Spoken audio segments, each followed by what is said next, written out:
ఈరోజు మన భారతదేశ పరిస్థితి ప్రపంచమంతటా చెడ్డ పేరు వస్తుంది.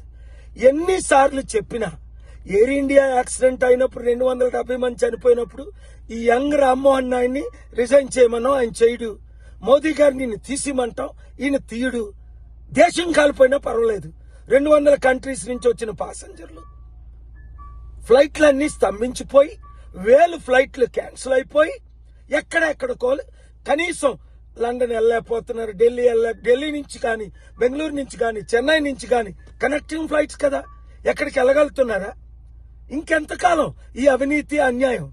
మీడియా మిత్రులారా, నేను నిన్న బెంగళూరులో చేరటానికి 8 గంటలు పట్టింది హైదరాబాద్ నుంచి. ఈరోజు ఇక్కడ పనులు చూసుకొని రాత్రంతా ప్రయాణం చేస్తూ మళ్ళా రేపు ఏపీ హైకోర్టులో ఉండాలి. 3 హెలికాప్టర్లో తిరిగినోడిని, 2 స్పెషల్ ఫ్లైట్, నా సొంత ఫ్లైట్లో 747లో తిరిగినోడిని నాకే ఎంత నరకం అయితే సాధారణ ప్రజలకి ఇంకెంత నరకం? ఎప్పుడు ఈ దేశం బాగుపడుతుంది? మీడియా మిత్రులారా, మోదీకి చేరినంత వరకు మీరు ట్యాగ్ చేయండి. రామ్మోహన్ నాయుడు ఏవియేషన్ మినిస్టర్ రాజీనామా చేసినంత వరకు ఈ వీడియో ప్లే చేయండి. లేదా దేశం స్తంభించిపోద్ది. 5,000 టికెట్ 50,000 ₹1,00,000 అయిపోయింది. అందుకనే నా లెటర్ మోదీ గారికి ఇచ్చింది మీరు పబ్లిష్ చేయండి, చదవండి. ఎంత మంచి సలహాలు ఇచ్చాను. ప్రాబ్లమ్స్ అన్ని సాల్వ్ అయిపోతాయి. ఈ వీడియో అందరికీ షేర్ చేయండి.